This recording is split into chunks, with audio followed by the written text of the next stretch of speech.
നമസ്കാരം.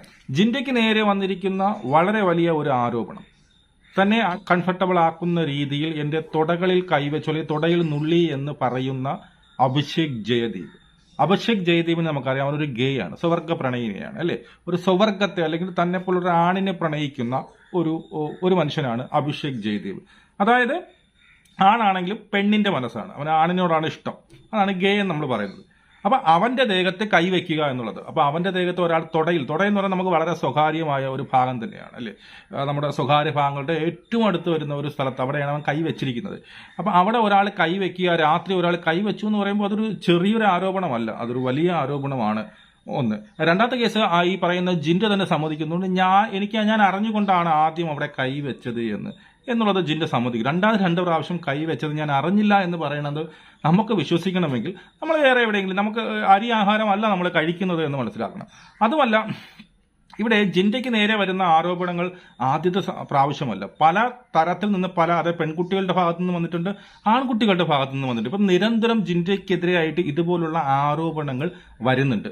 അപ്പൊ ഇതെല്ലാം കൂടി കൂട്ടി വായിക്കുമ്പോൾ ജിൻഡ ഒരു ബൈസെക്ഷൽ ആ ഒരു രീതിയിൽ ദ്വിവർഗ പ്രണയം എന്ന് പറയുന്നത്, രണ്ടുപേരെയും ഇഷ്ടപ്പെടുന്ന പ്രണയം, അങ്ങനെയുള്ള ആള് ജിൻഡ അല്ല മറ്റൊരാളും കൂടി അവിടെ ഉണ്ട്. അതിനെക്കുറിച്ച് നമുക്ക് പിന്നെ സംസാരിക്കാം, മറ്റൊരാളും കൂടി അവിടെ ഉണ്ട്. അപ്പോൾ ഇങ്ങനെ ഒരു പ്രണയമാണോ ഈ പറഞ്ഞ അങ്ങനെ ഒരു കാറ്റഗറിയിൽ പെടുത്താമെന്ന ഒരാളാണോ ജിൻഡോ എന്നുള്ളതിനെ കുറിച്ച് സംസാരിക്കണം. ഇതിനൊക്കെ ഉപരി എനിക്ക് നിങ്ങളുടെ ചോദിക്കാനുള്ളത്, ഈ ബിഗ് ബോസിലേക്ക് വരുന്നത് നിങ്ങളുടെ കാമം തീർക്കാൻ വേണ്ടിയിട്ടാണോ? എനിക്ക് മനസ്സിലാവാത്തൊരു കേസ്. നമ്മൾ സീസൺ 1 മുതൽ നമ്മൾ കാണുന്നത്, ഇതിൽ 1-2 എപ്പോഴും കാണും. എനിക്കൊരു സീസൺ 1 മാത്രമാണ് അതിൽ നിന്ന് വേറിട്ട് നിന്നത്. ബാക്കി എല്ലാത്തിലും എവിടെ കൂടിയെങ്കിലും നിങ്ങൾക്ക് ഒരു 3 മാസത്തേക്ക് അല്ലെങ്കിൽ ഒരു 100 ദിവസത്തേക്ക് നിങ്ങളുടെ കാമത്തെ നിങ്ങൾക്ക് പിടിച്ചു നിർത്താൻ പറ്റുന്നില്ല. എനിക്ക് മനസ്സിലാവുന്നില്ല നിങ്ങൾ എന്താണ് ഈ കാണിക്കുന്നത്. ഇവിടെ വന്ന് അത്രയ്ക്ക് ഈ പറയുന്ന പിന്നെ ലൈംഗിക ദാരിദ്ര്യം അനുഭവിച്ചുകൊണ്ട് വരുന്നവരാണോ നിങ്ങൾ?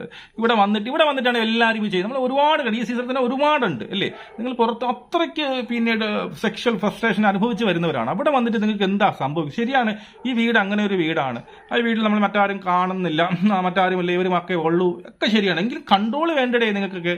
ഇതെന്തോ ജിൻഡ ഈ കാണിക്കുന്നത്? ജിൻഡ ഒരിക്കലും എനിക്ക് ന്യായീകരിക്കാൻ പറ്റില്ല. അപ്പം ഈ പറയുന്ന ജിൻഡോ അവിടെ പറഞ്ഞ് മനസ്സിലാക്കി കൊടുക്കുന്നുണ്ട്. അതായത് സിബിന്റെ അടുത്തൊക്കെ പറഞ്ഞു ഞാൻ ഇങ്ങനെയാണ് പിടിച്ചത് എന്ന് പറഞ്ഞ് മനസ്സിലാക്കി കൊടുക്കുന്നു. അപ്പൊ സിബിൻ പറയുന്നുണ്ട് എനിക്ക് അങ്ങനെ പിടിച്ചെന്ന് പറഞ്ഞ് എനിക്കൊരു അൺകംഫർട്ടബിൾ തോന്നില്ല. അത് സായി അങ്ങനെ പറഞ്ഞു. പക്ഷെ പറഞ്ഞേ തോന്നും, എനിക്കായാലും തോന്നും, നിങ്ങൾക്ക് ആർക്കായാലും തോന്നും. കാരണം ഇത് നടന്നുകൊണ്ട് പോകുമ്പോൾ പിടിക്കുന്നതല്ല. ഞാനിപ്പോൾ നടന്നുകൊണ്ട് പോകുമ്പോൾ ജസ്റ്റ് വന്ന് ഈ പറഞ്ഞ തുടയിൽ ഇങ്ങനെ പിടിക്കുന്നതല്ല, അപ്പോൾ ഈ സംസാരത്തിന്റെ ഇടയിൽ തുടയിൽ ഇങ്ങനെ പിടിക്കുന്നില്ല. ഇത് ഞാൻ ഉറങ്ങിക്കിടക്കുമ്പോൾ എന്റെ സ്വകാര്യ ഭാഗങ്ങളുടെ അടുത്തായി വരുന്ന തുടയിൽ പിടിച്ച് അമർത്തി ഇങ്ങനെ നുള്ളുക എന്ന് പറഞ്ഞാൽ അതിപ്പോ അവൻ പിന്നീട് ഗേ തന്നെ ആവണമെന്നില്ല. സാധാരണ ഒരാളായാലും എനിക്ക് തോന്നും, സത്യം പറഞ്ഞു കഴിഞ്ഞാൽ നിങ്ങളാണ് എനിക്കറിഞ്ഞില്ല. ഞാൻ കിടക്കുമ്പോൾ എന്റെ അടുത്തത്തെ ആണായിക്കോട്ടെ പെണ്ണായിക്കോട്ടെ എന്റെ തുടയിൽ പിടിച്ചിങ്ങനെ അമർത്തി കഴിഞ്ഞാൽ എനിക്ക് കംഫർട്ടബിൾ ആണ് എന്ന് പറഞ്ഞാൽ നമുക്കൊരു തോന്നും. മനസ്സിലായി, നമ്മൾ മാറ്റി നിർത്തും. അപ്പോൾ അവിടെ തോന്നത്തില്ല. എനിക്കാണെങ്കിൽ അത് പ്രശ്നമില്ല എന്നല്ല. അപ്പൊ ഞാനൊരു കാര്യം ചോദിക്കട്ടെ, ഇപ്പൊ സിബിൻ കിടക്കുകയാണ്, സിബിന്റെ അടുത്താണ് ഈ ജിൻഡ കിടക്കുന്നത്. ജിൻഡ ഈ സംഭവം സിബിന്റെ പിന്നീട് ഇവിടെ തുടയിൽ പിടിക്കുന്നു എന്ന് കരുതുക. സിബിൻ എന്ത് ചെയ്യും? കുഴപ്പമില്ല, നീ പിടിച്ചോ എന്ന് പറയൂ. അതല്ലെങ്കിൽ സിബിൻ തട്ടി മാറ്റിയിട്ട് വീണ്ടും ആവർത്തിക്കുകയാണെങ്കിൽ സിബിൻ എങ്ങനെ തോന്നും? സിബിൻ അതിനെ അനുവദിച്ചു കൊടുക്കുക? അങ്ങനെയൊന്നുമില്ല, അനുവദിച്ച് കൊടുക്കത്തില്ല. അതിപ്പോ ഒരു പെണ്ണിന്റെ കൊടുത്തൊരു പെണ്ണ് കിടക്കുകയാണ്. ആ പെണ്ണിന്റെ ഈ തുടയെന്ന് പറയുന്നത് നമ്മൾ കയ്യിൽ പിടിക്കുമ്പോഴേ കാലിൽ പിടിക്കുമ്പോൾ പോലുള്ള സ്ഥലമല്ല അത്. തുടയെന്ന് പറയുന്നത് വളരെ സ്വകാര്യമായ സ്ഥലങ്ങളാണ്, മനസ്സിലായോ? വളരെ വികാരങ്ങൾ ഉണർത്തുന്ന സ്ഥലങ്ങളാണ് അവിടെ നമുക്ക് ഇഷ്ടമുള്ള അല്ലെങ്കിൽ നമുക്ക് അത്രയും ഈ പറയുന്ന സെക്ഷലായിട്ട് ബന്ധപ്പെടാൻ ആഗ്രഹമുള്ള അവർക്കൊക്കെ നമ്മൾ കൊടുക്കുന്ന ഒരു പ്ലേസ് ആണത്. ചിലപ്പോൾ ഭാര്യയ്ക്കോ അല്ലെങ്കിൽ സ്വന്തം കാമുകയ്ക്കോ കൊടുക്കുന്ന ഒരു പ്ലേസ് ആണ്. അവിടെയാണ് മറ്റൊരു വന്ന് കൈ വയ്ക്കുന്നത്. മനസ്സിലായോ?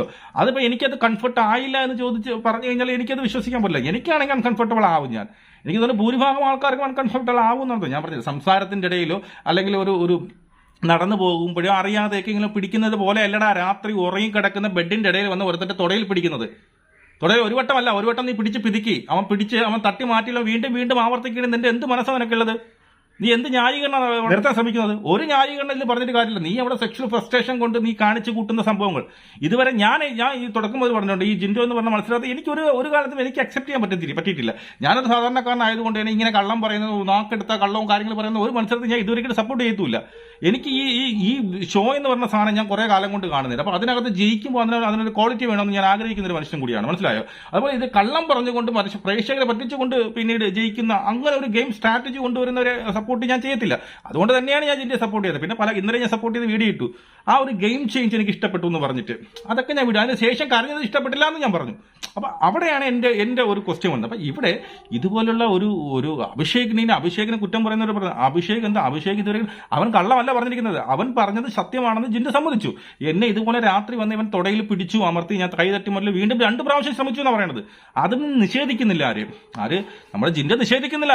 ജിൻഡോ എന്ന് പറയുന്നത് ഞാൻ പിടിച്ചു, ശരി തന്നെ, ആദ്യം ഞാനൊന്ന് പിടിച്ചു. നീ ആദ്യം എന്തിനാ പിടിച്ചത്? നീ ആദ്യം ഒന്ന് അറിഞ്ഞുകൊണ്ട് പിടിച്ചു. നീ എന്തിനാ ആദ്യം അറിഞ്ഞുകൊണ്ട് എന്തിനാ അവന്റെ തുടയെ പിടിച്ചത്? അത് നിനക്ക് സാധാരണ പിടിക്കാനുള്ള ഒരു സ്ഥലമാണ്. കയ്യോ മറ്റെവിടെയെങ്കിലും ആണോ? അത് തുടയല്ലേ? കുറച്ചും കൂടി മേലോട്ട് പോയി കഴിഞ്ഞാൽ എവിടെ എത്തും നിങ്ങൾക്ക് അറിയാമല്ലോ. അപ്പൊ നീ അവിടെ പിടിച്ച്, നീ അറിഞ്ഞുകൊണ്ട് എന്തിനാ അവിടെ പിടിച്ചത്? ആദ്യം ഒരു തവണയും ശരി, ഓക്കെ, നീ ഒരു തവണ എന്തുകൊണ്ട് തന്നെ അറിഞ്ഞുകൊണ്ട് അവിടെ പിടിക്കാൻ മാത്രം നീ അവിടെ തടവ ഇങ്ങനെ പിടിക്കാൻ കൂടി ചെയ്തു? അപ്പൊ എന്ത് ഉദ്ദേശത്തിലാണ് നീ ചെയ്തത്? നിന്റെ ഉദ്ദേശം ഒന്നേ ഉള്ളൂ. അപ്പൊ നീ നിന്റെ ക്യാരക്ടർ എന്താണെന്ന് എനിക്ക് മനസ്സിലാവുന്നുണ്ട്. എനിക്ക് ആരെക്കുറിച്ചും പറയാനത് എനിക്ക് തോന്നി അത് തന്നെയാണ്. അവന്റെ ക്യാരക്ടർ അത് തന്നെ. ഒരു ബൈസെക്ഷൽ ആയിരിക്കാം. പെണ്ണിനോടും ആണിനോടും ഇവന് താല്പര്യം ഉണ്ടാവാം. അല്ലാതെ പെണ്ണിനോടും ആണിനോടും താല്പര്യം ഇല്ലാത്തവൻ ഇങ്ങനെ ചെയ്യേണ്ട ആവശ്യമില്ലല്ലോ. ഇപ്പൊ ഞാനിപ്പോ ഒരു പുരുഷൻ, എനിക്ക് പെണ്ണിനോട് മാത്രമേ താല്പര്യം. അതുകൊണ്ട് തന്നെ ഞാൻ ഒരിക്കലും ഇത് ചെയ്യാറില്ല. അപ്പൊ അങ്ങനെ ഒരുത്തന്റെ മൈൻഡിൽ അങ്ങനെ ഒരു സെറ്റ് തോന്നുന്നുണ്ടെങ്കിൽ, അവൻ അങ്ങനെ ചെയ്യുന്നുണ്ടെങ്കിൽ അവൻ അങ്ങനെ ഒരു ബൈസെക്ഷൽ ആയിരിക്കാം. ബൈസെക്ഷൽ എന്ന് പറഞ്ഞാൽ തെറ്റൊന്നും വന്നല്ല. അത് ഇങ്ങനെ ഒരു ഷോ മറ്റുള്ള നിന്റെ കൂടെ കിടക്കുന്നവനെ ഇഷ്ടമല്ലാത്തടത്തോളം കാലം, അത് നിന്റെ പാർട്ട്ണർക്ക് ഇഷ്ടമല്ലാത്തടത്തോളം നീ അത് ചെയ്യാൻ പാടില്ല. അപ്പൊ ഞാൻ ആദ്യം പിടിച്ചു, അത് സത്യം തന്നെ. പിന്നെ 2 വട്ടം പിടിച്ചത് എനിക്ക് മറന്നുപോയി എന്ന് പറയുമ്പോൾ, ജിൻഡോ നിന്നെപ്പോലെ മണ്ടന്മാരല്ല ഇവിടെ ഇരിക്കുന്നത്. മണ്ടന്മാർ, ഈ പ്രേക്ഷകർ കാണുന്നവരാരും മണ്ടന്മാരല്ല. അവർക്കൊക്കെ കാര്യങ്ങൾ മനസ്സിലാവും. വീണ്ടും 2 തവണ നീ അങ്ങനെ ചെയ്തിട്ടുണ്ടെങ്കിൽ അത്രയ്ക്ക് നീ സെക്ഷൽ ഫ്രസ്ട്രേഷൻ നീ അനുഭവിക്കുന്നു എന്നാണ് എനിക്ക് മനസ്സിലാവുന്നത്. വളരെ തണ്ടിത്തനമായ ഒരു സംഭവമാണ്. ലാലേട്ടൻ വിളിച്ച് ചോദ്യം ചെയ്യാനുള്ള സംഭവമാണ്. ഇതൊരു പെണ്ണിനെയാണ് ചെയ്തിരുന്നെങ്കിലോ? അതായത് ഈ പറയുന്ന അഭിഷേക് ജയദീപ് എന്ന് പറഞ്ഞാൽ അവൻ ആക്ച്വലി ഒരു പെണ്ണാണ്. അവൻ ശരീരം കൊണ്ട് മാത്രമേ പിന്നെ പുരുഷനായിട്ടുള്ളൂ. അവന്റെ മനസ്സ് മൊത്തം പെണ്ണിന്റേതാണ്. അവനൊരു ഗേ ആണ്. അപ്പൊ അതുകൊണ്ട് തന്നെ ഒരു പെണ്ണിനെ എങ്ങനെ കൈവയ്ക്കും? ആ പെണ്ണിന് എന്ത് ഫീൽ ചെയ്യും? ഇപ്പൊ ഒരു ജിൻഡോ വന്നിട്ട് ഈ പറയുന്ന വേറെ ആരെങ്കിലും, ഇപ്പോൾ ഉദാഹരണത്തിന് അപ്സര എടുക്കാം. അപ്സരയോ ജാസ്മിനെയോ ആണ് ഇങ്ങനെ പിടിക്കുമ്പോൾ അവർക്ക് എന്ത് ഫീൽ ചെയ്യും? അവർക്ക് എന്ത് ഒരു ഇത് തോന്നുന്നത്?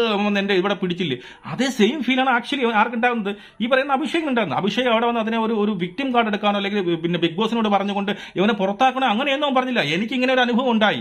അത് പറയാതിരിക്കുന്നത് എങ്ങനെ? എനിക്കിങ്ങനെ ഒരു അൺകംഫർട്ടബിൾ ആയിട്ടുള്ള ഒരു അനുഭവം ഉണ്ടായി. എന്റെ ദേഹത്ത് ജിൻഡോ ഇങ്ങനെ 3 വട്ടം പിന്നീട് ടച്ച് ചെയ്തു. ആദ്യം ഞാൻ അറിഞ്ഞില്ലായിരുന്നു. ഞാൻ കൈ തട്ടി മാറ്റിയിട്ട് വീണ്ടും 2 പ്രാവശ്യം അതേ പ്രവൃത്തി അവൻ ചെയ്തു എന്ന് അഭിഷേക് വന്ന ഒരു പരാതി പോലെ, അല്ലെങ്കിൽ ഒരു സങ്കടം പോലെ വന്ന് പറയാം. അല്ലാതെ ഇതിനെ കൊട്ടിഘോഷിച്ച് ചെയ്യണമെന്നും പറയുന്നില്ല. അവന് വേണമെങ്കിൽ ഇതിനെ കൊട്ടിഘോഷിക്കാം. അവന് വേണമെങ്കിൽ ഇത് നല്ലൊരു കാർഡാണ്, ഇതിനെ ഇറക്കിയിട്ട് അവനെ പുറത്താക്കണം, എന്നെ സെക്ഷലായിട്ട് ഹരാസ്മെന്റ് ചെയ്യുന്നു എന്ന് പറഞ്ഞുകൊണ്ട് അവനെ പുറത്താക്കാം.